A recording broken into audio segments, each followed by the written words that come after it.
Uli lang lubos na sa mga magulang si Monica.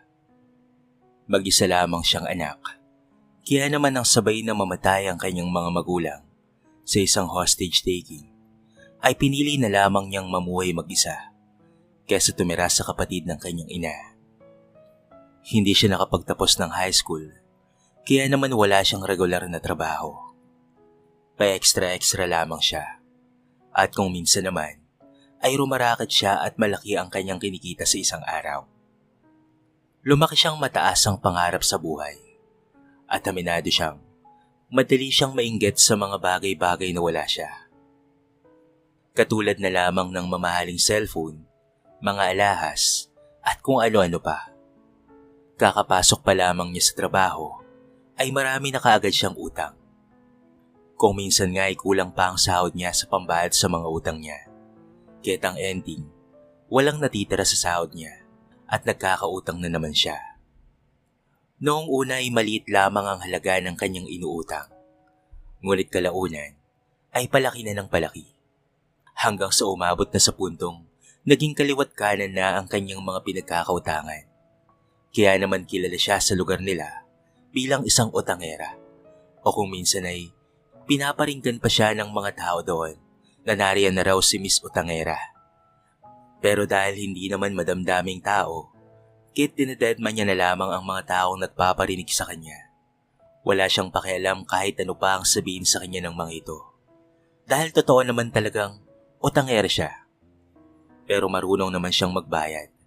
Yun nga lang, minsan ay nadedelay siya sa pagbabayad dahil nga sa wala siyang regular na trabaho.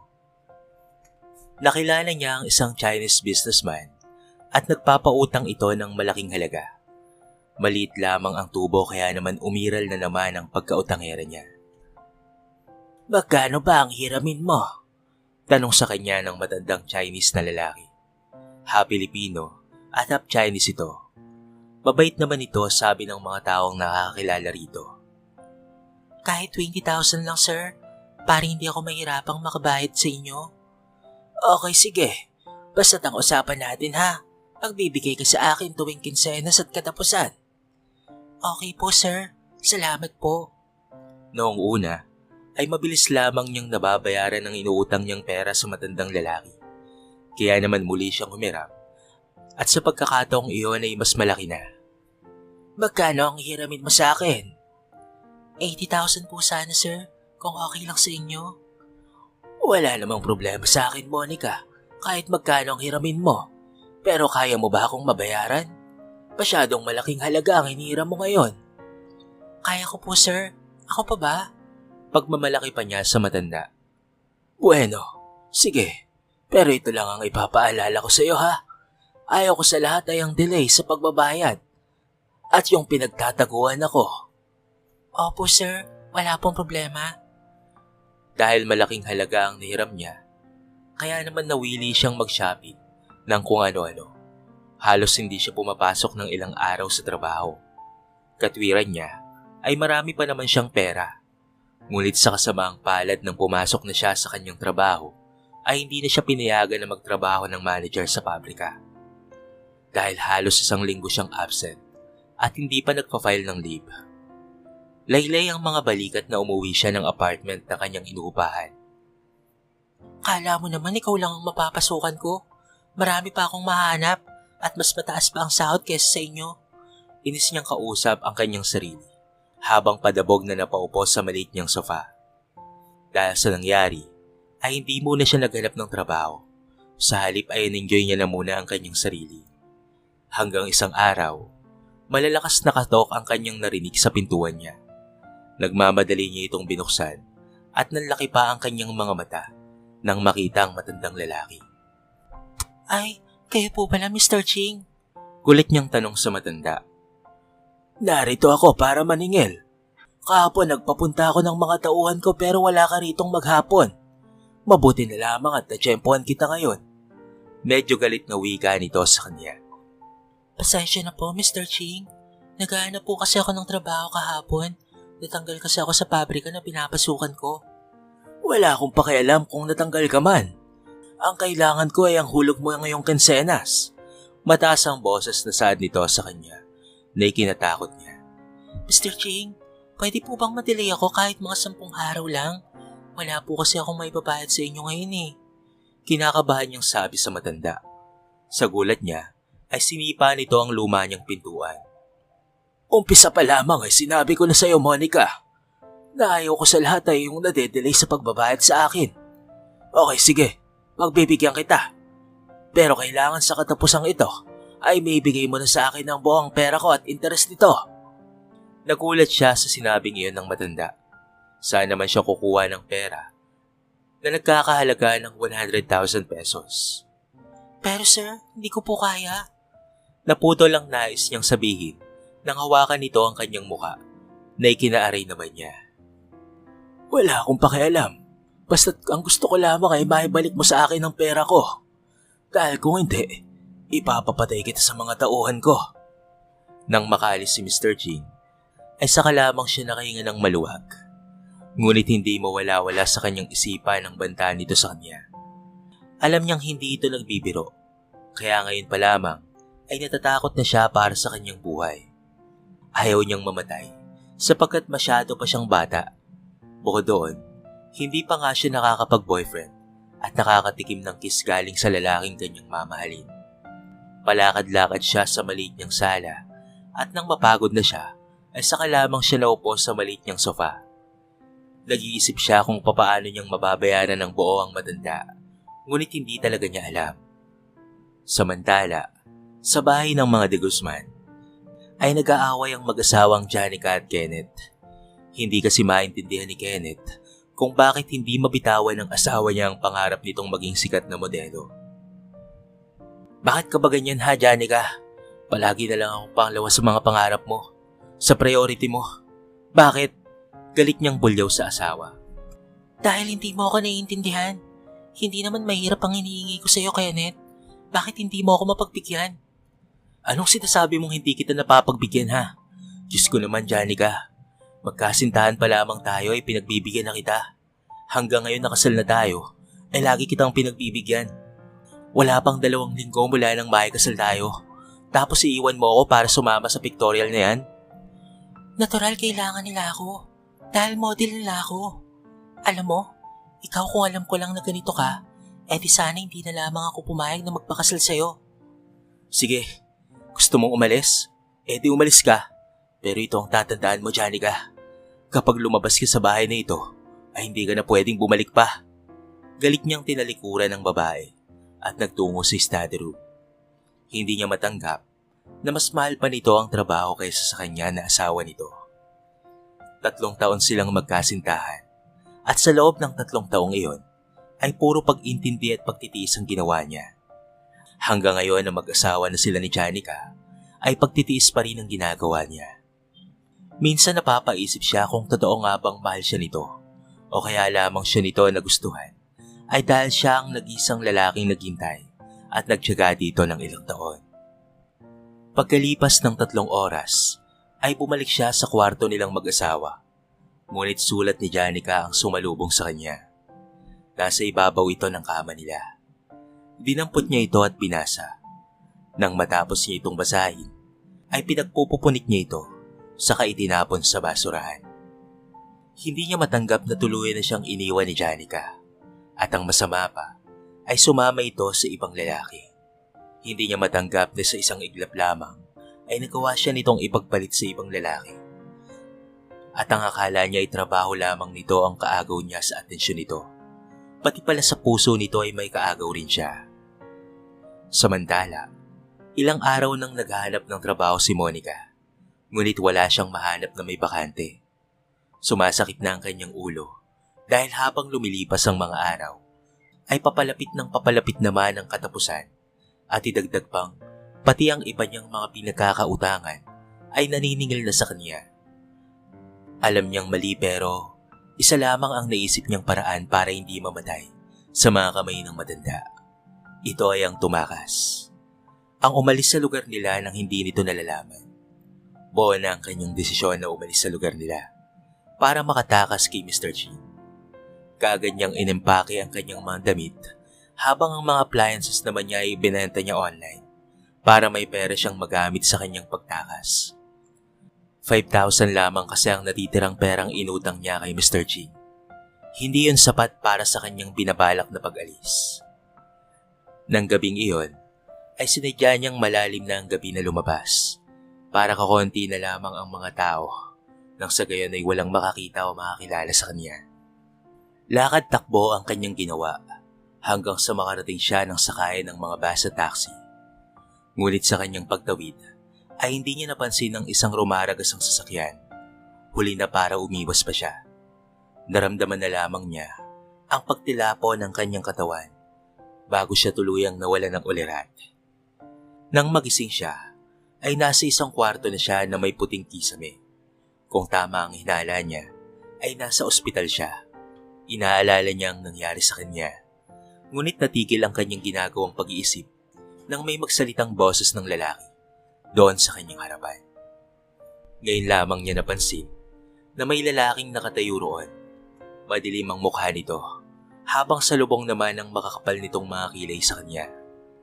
Matangkad ang lalaki at mistiso ito, o mas tamang sabihin na gwapo ito. Sino ka? Tanong niya sa lalaking hindi niya kilala. Ngunit mas lalong dumilim ang mukha nito dahil sa kanyang tinanong na labis niyang ipinagtaka. Ha? May problema ba? Bawal ba kitang tanungin kung sino ka? Naguguluhan niyang muling wika sa lalaki. Anong drama to, Janica? Bakit nagkukunwari kang hindi ako kilala? Ha? Anong Janica? At anong dramang sinasabi mo dyan? Sorry, Mr. Ha. Pero hindi kita kilala. Sino ka ba? Naguguluhan niyang muling tanong na mas lalong dumilim ang mukha sa kanya. Kulang na lamang ay sakmalin siya nito. Tumigil ka na, Janica. Dahil hindi nabibenta sa akin yung drama mo. Padabog itong lumabas ng kwarto. Naiwan siyang naiilang na lamang na nagtatanong sa kanyang isipan kung sino ang lalaking iyon at bakit tinatawag siya nitong Janica. Samantala, inis siyang lumabas ng kwarto ni Janica dahil hindi niya nagustuhan ang pagkukunwari nitong hindi siya nito kilala. At galit siya rito dahil sa ginawa nitong pag-alis at pagsama sa ibang lalaki. Ngunit hindi naman niya ito kayang tiisin. Kaya naman ang tinawagan siya ng ospital at nasabing na aksidente ito ay alalang-alala siya at nagmamadaling pumunta ng ospital. Tapos ganoon na lamang ang gagawin nito sa kanya. Mas lalo lamang nitong dinadagdagan ang mga kasalanan nito sa kanya. Bagay na nagpatindi ng galit niya sa babae. Kaagad niyang inayos ang bill ni Janica dahil pwede na raw itong ilabas dahil hindi naman malala ang mga sugat na tinamo nito. Mabuti na lamang, mabait ang driver ng sasakyan. Kaagad nitong isinugod sa ospital si Janica. At bukod doon, ay umamin ito sa pagkakamali. Nang pumasok siya ng kwarto, ay naabutan niyang gising si Janica. Ayusin mo ang sarili mo. Uuwi na tayo ng bahay, sabi ng doktor. Seryoso niyang wika sa babae. Hindi nga Janica ang pangalan ko. Hindi ako sa isasama dahil hindi naman kita kilala. Pagmamatigas nito sa kanya. Kaya't sa inis niya sa babae, ay nilapitan niya ito at tinawakan ng magkabilang mukha nito. Sa ayaw at sa gusto mo, ay sasama ka sa akin dahil ako ang asawa mo. At pwede ba, Janica? Huwag kang umakto na hindi mo ako kilala dahil hindi bagay sa'yo. Sa hindi nga kita kilala at mas lalong hindi kita asawa. Bigla siyang natawa sa sinabing yun ni Janica at talagang pinaninindigan nitong hindi siya nito kilala. Wala ka nang magagawa pa dahil kahit iwan mo ako ng paulit-ulit at sa akin ka pa rin babalik, Janica, dahil ako ang asawa mo. Bagamat nagtataka sa nangyayari si Monica, ay napilitan pa rin siyang sumama sa lalaking nagpakilalang asawa niya. Dahil wala naman siyang bahay na matutuluyan at sabay baka may makakilala sa kanya at isumbong siya kay Mr. Ching. Naisip niyang saka na lamang niya tatakasan ng lalaki kapag magaling na siya. Isa pa, tingin niya sa lalaki ay mayaman kahit sigurado siyang magagamit niya ito. At tama nga siya ng hula dahil pagdating nila ng parking lot ay may driver na sumalubong sa kanila. Narinig niyang tinawag ng matandang lalaki ng Sir Kenneth ang lalaking nagpapakilalang asawa raw niya kuno. Pagkatabi silang naupo pero hindi naman ito nagsasalita, bagay na mas pabor sa kanya. Dahil hanggang ngayon ay naguguluhan pa rin siya kung bakit siya nito na pagkamalang asawa nito. Gwapo ang lalaki at halatang mayaman ayon sa kasuotan nito. Ano kaya ang dala mo sa akin? Swerte o kamalasan? Hindi niya napigilang bulong sa kanyang sarili habang napapangiti. Habang nasa biyahe sila, ay ginupo siya ng antok at kaya naman nakatulog siya. Nagising na lamang siya nang may umuyog-yug na sa kanyang balikat. Pagmulat niya ng mga mata, ay mukha ng lalaki ang kanyang nakita. Gumising ka na dyan. Nandito na tayo sa bahay. Seryoso nitong wika sa kanya. Hindi man lamang ito nag-aabalang alalayan siya, bagay na kinainis niya. Kasi ang mga napapanood niya sa K-drama ay mga gentleman ng lalaki. Pero itong kasama niya ngayon ay parang ewan ng pag-uugali. Nanlalaki pa ang kanyang mga mata nang masilayan ng mapalasyo nitong mansyon. Palihim siyang napapangiti habang nakasunod sa lalaki. Grabe, hindi lang pala siya gwapo. Ang ganda rin ng katawan niya. Ang laki ng mga muscle. Wala sa sariling bulong niya, bagay na napansin naman ni Kenneth. Don't tell me na pinagnanasahan mo ang katawan ko. Pinagpalit mo nga ako sa ibang lalaki. Bakit Janica? Mas okay ba siya kaysa sa akin? Nagulat pa siya nang lumapit ito sa kanya at sinuyod ang kanyang kabuuan. Nakaramdam siya ng pagkiilang sa lalaki. Alam mo ba, nang dahil sa ginawa mo sa akin ay nandidiri na ako sa'yo. Oh no, hindi lang basta nandidiri, Janica. Kung hindi diring-diri ako sa'yo, ang pinakaayaw ko pa naman sa lahat ay yung hinahawakan at ginagalaw ang mga pag-aari ko. So tell me, Janica, paano pa kita maatim na angkinin? Ganun alam kong may ibang lalaking gumalaw sa pag-aari ko na dapat sa akin lang. Hindi siya nakasagot sa tinura ng lalaki. Ngunit naman niya at nababakas niya sa mukha nito ang sakit. Hindi niya alam kung ano ang ginawa ng Janica na iyon. Pero isa lamang ang malinaw sa kanya. Niloko ni Janica si Kenneth. Kaya ngayon ito, at siya'y pinandidirian ng lalaki. Bagay na mabigat sa kanyang loob dahil wala pang nakakagalaw sa kanya. Nang uuyam siyang tiningnan ni Kenneth bago ito umalis sa kanyang harapan. Samantala, habang nasa shower, ay hindi maiwasang maalala ni Kenneth ang naging reaksyon ni Janica nang makita ang hubad niyang katawan. Yung tingin nito na parang first time pa lamang na makakita ng hubad na lalaki, bagay na imposibleng mangyari. Dahil hindi pa man sila kasal ni Janica, ay may nangyayari na sa kanilang dalawa. Lalo na nang mapatunayan niyang siya ang unang lalaki sa buhay nito, bagay na ikinatuwa niya. Kaya naman hindi niya matanggap na lumayas ito at pinagpalit siya sa ibang lalaki. Pero ngayong bumalik ulit sa kanya ang asawa dahil sa aksidente na nangyari. Ang pinagtataka lamang niya ay kung nasaan na ba ang lalaki nito. Bakit hindi nito kasama nang maaksidente ito at hindi man lamang dinalaw sa ospital ang asawa niya. Nang matapos siyang mag-shower, ay naabutan niyang nakaupo pa rin si Janica habang malalim ang iniisip nito. Iniisip mo ba kung papaano kayo magkikita ng lalaki mo? O kung papaano mo ulit akong lalayasan? Alin sa dalawa? Wala akong planong layasin ka, okay? Host talaga lang ha? Bakit naman? Di mo ba namimiss ang lalaki mo? Nang uuyam niyang wika sa babae. Ewan ko sa'yo. Isipin mo na ang gusto mong isipin. Basta ako, inaantok na ako. Good night. Sa inis niya, ay nawakan niya ito sa magkabilang pisngi habang titig na titig sa mukha nito. Huwag mo akong pagmamalakihan at aartihan, Janica. Dahil wala ka nang may pagmamalaki sa akin. Dahil isa ka ng maduming babae. Ano ba? Nasasaktan ako. Talagang masasaktan ka sa akin kapag hindi ka pa nagtino. Alam mo ba, kung hindi lang ako mapapaya sa mga taong nakakilala sa akin, ay hindi na kita dito tatanggapin. Pero pasalamat ka dahil may reputasyon akong iniingatan. Kahit kailangan pa kita. Nang lumabas ng kwarto ang lalaki, ay saka lamang siya nakahinga ng maluwag. Lord naman, binigyan mo nga ako ng malapalasyong bahay na matitirhan, pero demonyo naman pala ang kasama ko. Paano kung pahirapan niya ako dahil sa kasalanan ng asawa niya? Di ako ang kawawa. Hindi pwede to. Kailangan kong umalis. Kailangan kong makalis sa bahay nito. Kausap niya ang kanyang sarili habang hindi mapakali na nakaupo sa kama. Iniisip niya kung paanong makakaalis sa bahay na yon nang hindi mapapansin ni Kenneth. Kamuntikan pa nga siyang mapalundag sa kanyang kinaupuan nang bigla na lamang bumukas ang saradong pintuan at mula roon ay iniluwa ang gwapong lalaki. Bakit bigla-bigla ka na lamang pumapasok?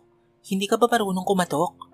Sita niya kay Kenneth, ngunit tinignan lamang siya nito ng masama bago umakyat ng kama at naiga sa kanyang tabi. Teka, dito ka matutulog? Gulat niyang tanong kay Kenneth. Of course, dahil dito ang kwarto natin. Bakit? Ayaw mo ba akong makatabi? Kasi kung ayaw mo akong makatabi, mas lalo naman ako, no? Gigil nitong wika sa kanya, habang nanguuyam naman ang mga tinging ipinukol nito sa kanya. Siya naman pala, di doon ka na matulog sa ibang kwarto. Pagsang-ayon niya sa sinabi nito, para hindi na ito magduda sa kanya na ibang tao siya. Bakit naman ako lilipat ng ibang kwarto? At bakit kailangan na ako pang mag-adjust? Sa ating dalawa, ikaw ang makasalanan. Pagkasabi noon sa kanya ni Kenneth, ay tinalukbong nito ang kumot bago tumagilid. Naiwan siyang napapaisip na lamang.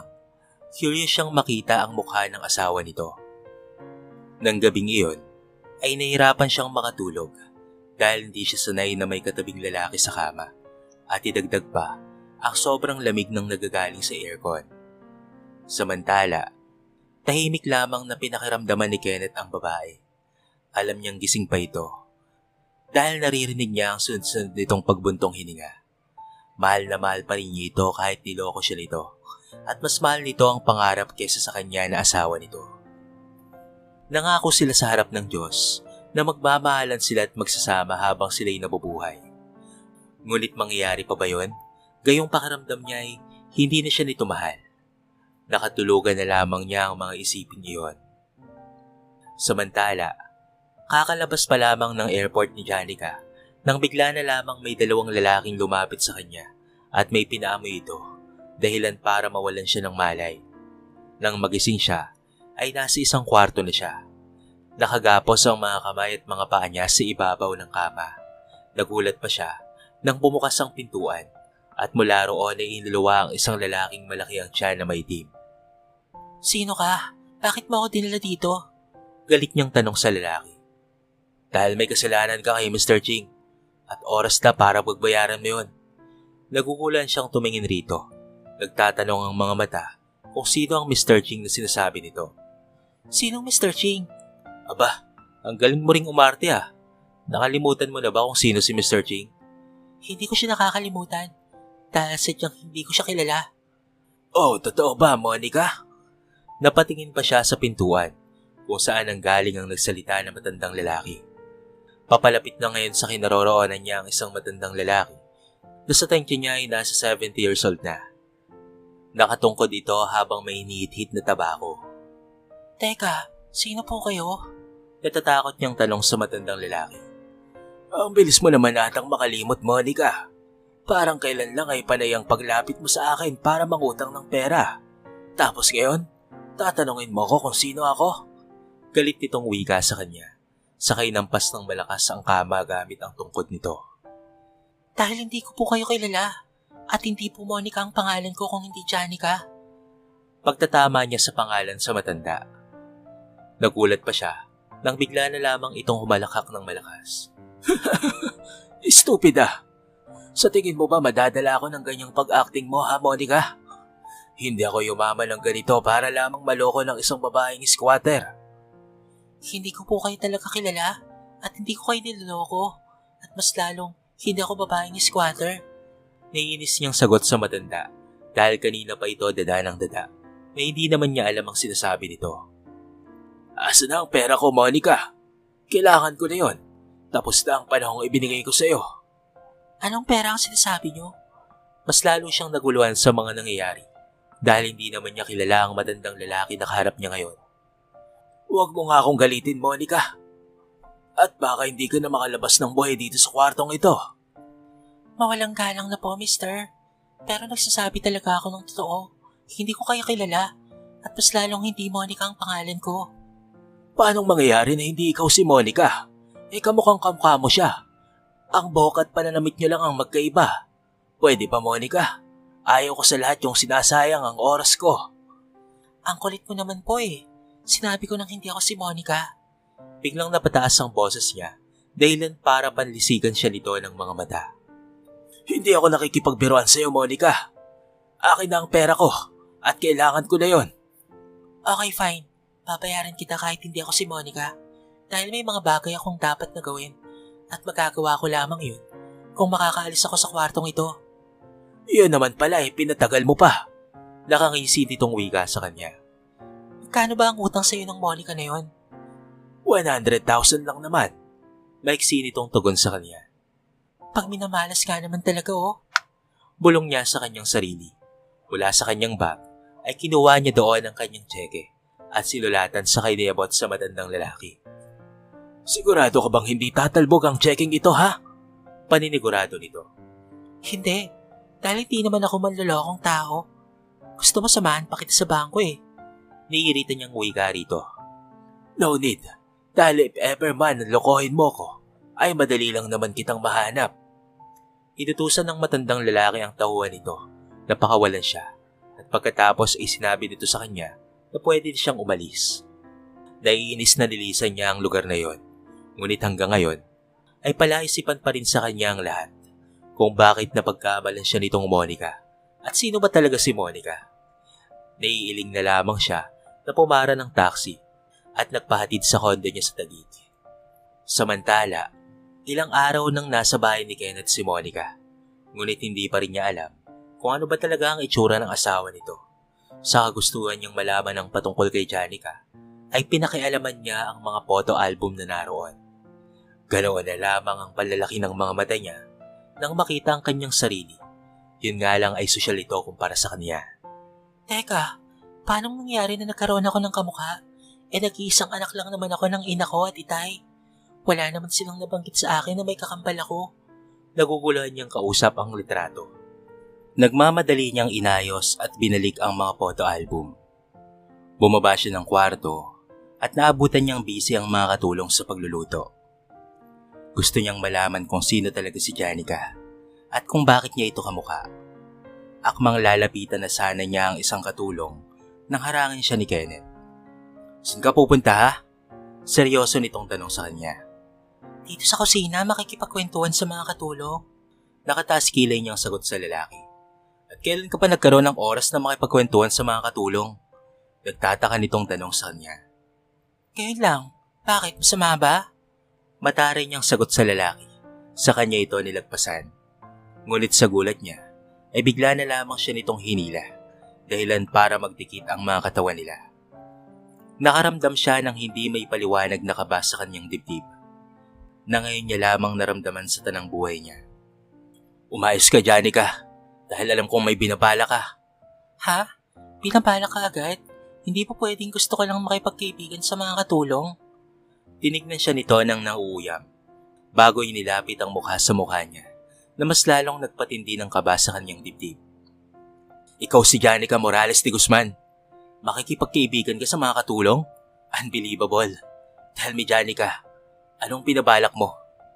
Wala nga, ang kulit mo naman. Marahan niya itong itinulak, ngunit mas lalo nitong idinikit ang katawan sa katawan niya. Ang kanilang mga labi ay isang dangkal na lamang ang layo at maglalapat na ito. Bakit nanginginig ang katawan mo, Janica? Don't tell me na malakas pa rin ang dating ko sa'yo. Tulad ng dati, na sa tuwing magdidikit ang mga katawan natin ay biniti nito sa ere ang sasabihin at tumingin sa mga labi niyang nakaawang.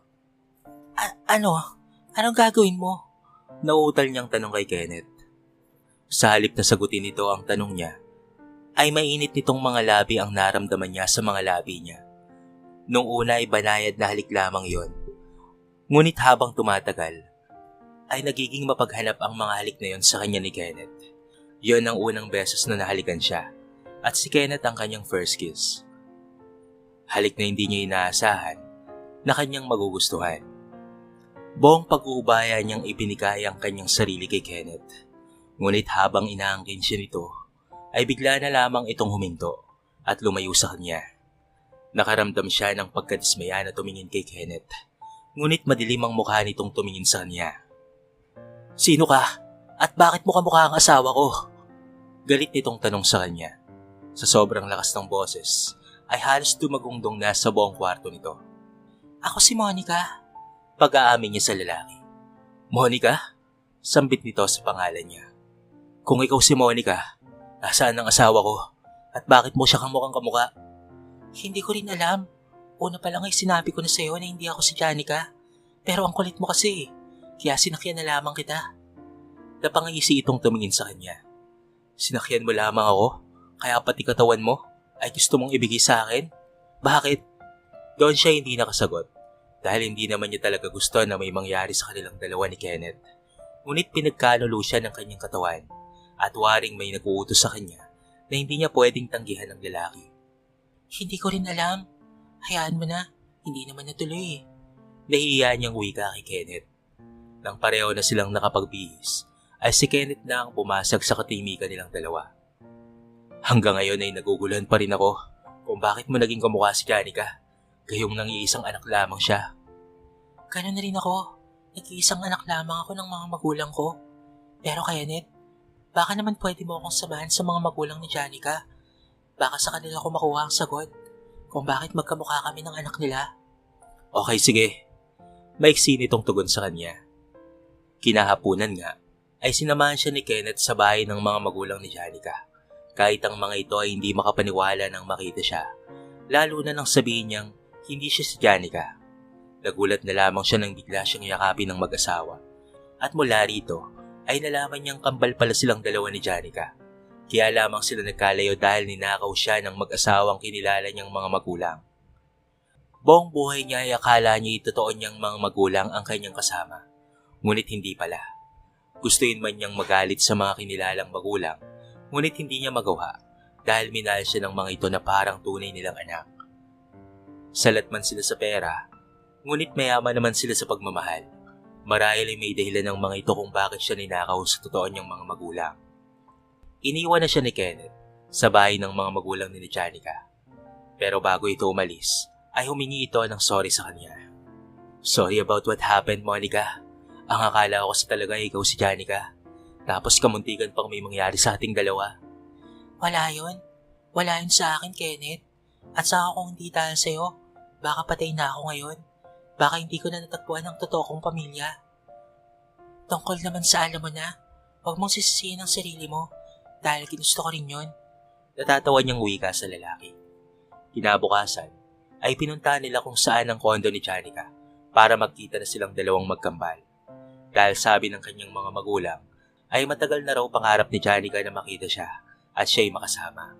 At tama nga ang kanyang mga magulang. Dahil nang makita siya ni Janica, ay kaagad siya nitong niyakap ng mahigpit. Magkamukha nga talaga silang dalawa. Sosyal lamang itong tignan kaysa sa kanya. Kinuwento niya rito ang naging pagkikita nila ni Kenneth at tawa ito ng tawa. Simula nang makasama niya ang tunay niyang pamilya, ay nagbago na ang buhay niya at pinago rin niya kung ano ang kanyang dating ugali.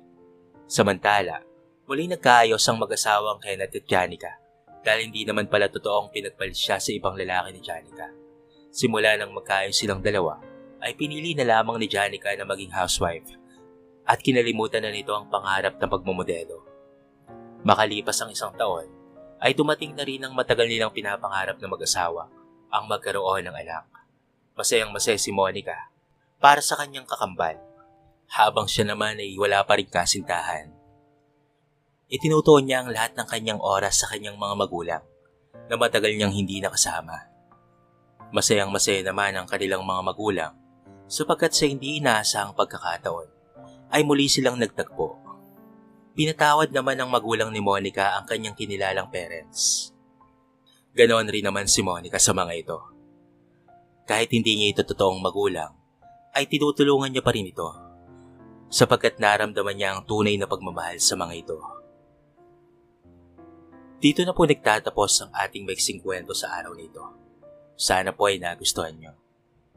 Kayo mga kabarangay, ano ang inyong masasabi sa ating kwento? I-comment nyo naman sa baba ang inyong mga reaksyon at babasahin natin ang lahat ng yan. So paano ka barangay? Hanggang sa muli, thank you so much and peace out.